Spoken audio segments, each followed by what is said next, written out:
Okay, so welcome to this tutorial. This is Dr. Joshua Aura.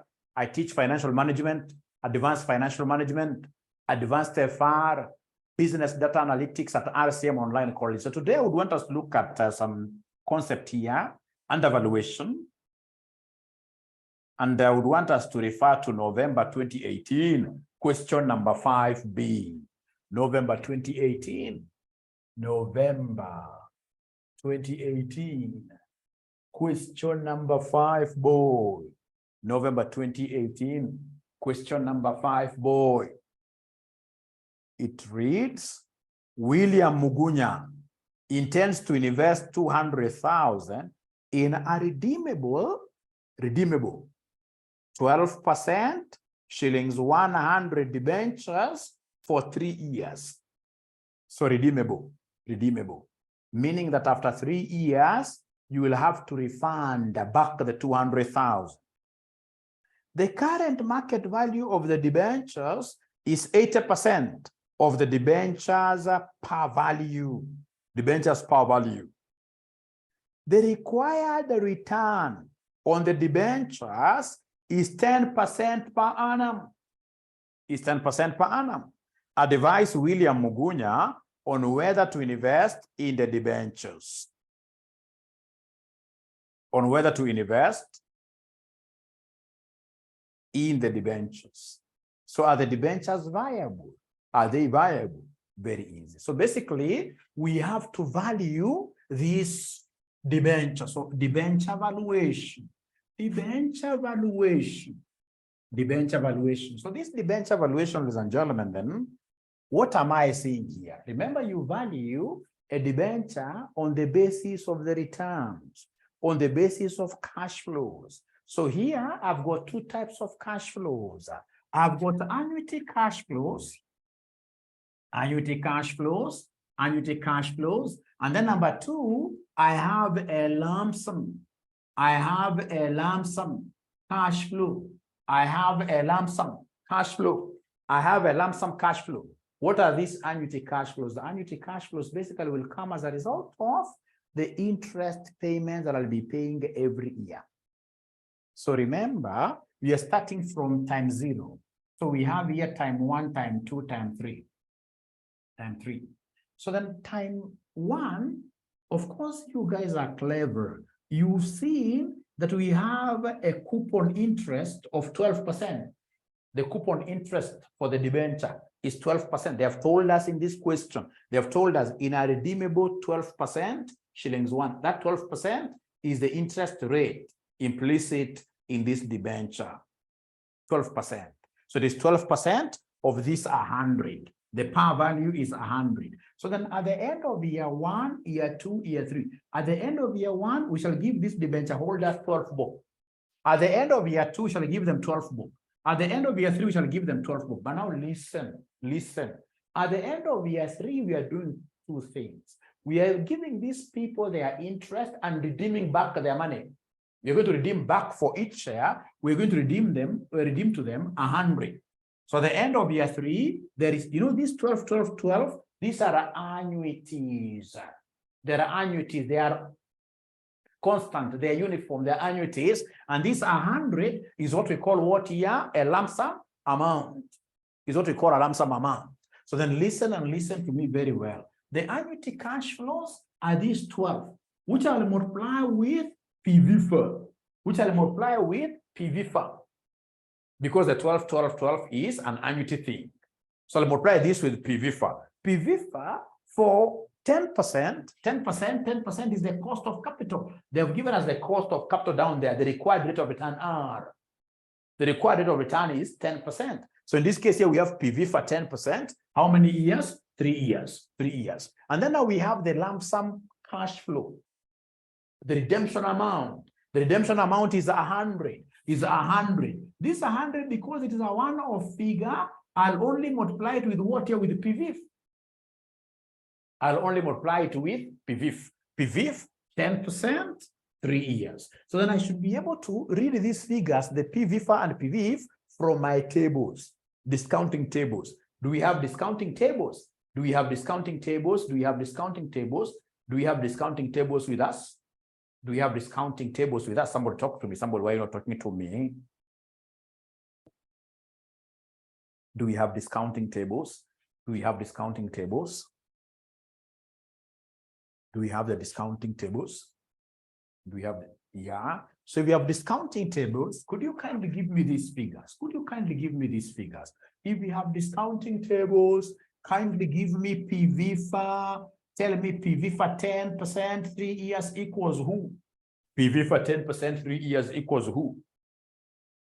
PV for 10%. PV for A, the last A stands for an annuity. PV for 10%, 3 years, 10%, 3 years.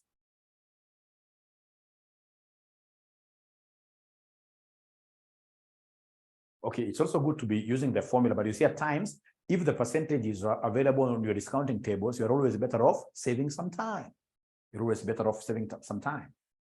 So according to Kitur, no. Kitur, that cannot be, Kitur, thanks, but that cannot be an annuity. You know, an annuity is supposed to be more, right? You must always read from your tables. There is one called there, annuity.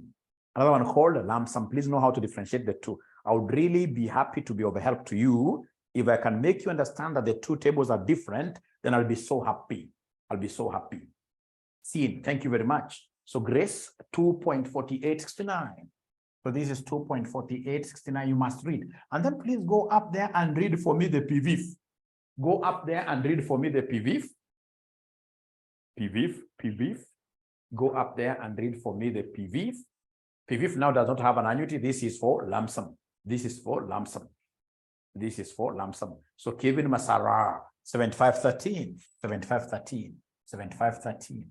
And therefore, the debenture valuation will be this annuity of 12 times the PVFR of 2.4869, 2.4869, plus the lump sum of 100.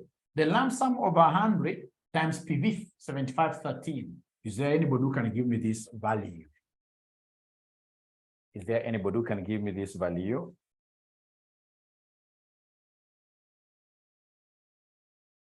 Total value. So the debenture valuation, the debenture valuation, the debenture valuation, the debenture valuation. I'm taking the annuity that I will receive as a debenture holder plus the lump sum on redemption, plus the lump sum on redemption to get the debenture valuation, to get the debenture valuation, to get the debenture valuation, to get the debenture valuation, to get the debenture valuation. So I'm waiting to get a figure from you, great people. I'm waiting to get a figure from you, great people. Debenture valuation, debenture valuation, debenture valuation, the debenture value.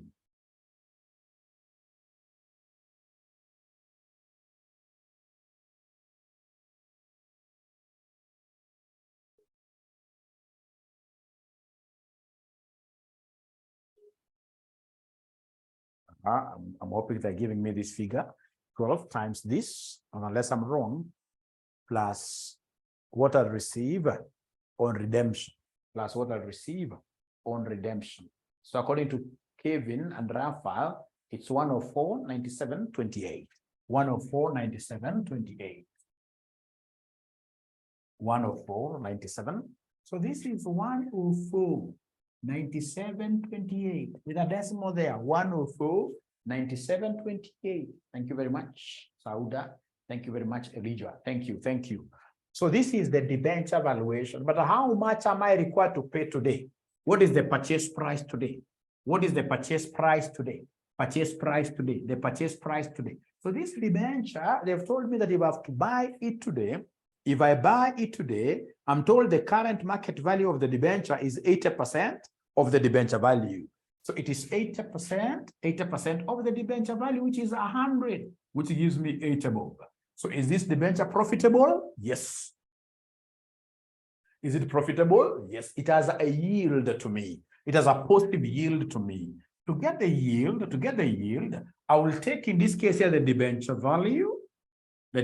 value minus the initial outlay, this purchase price, minus the purchase cost.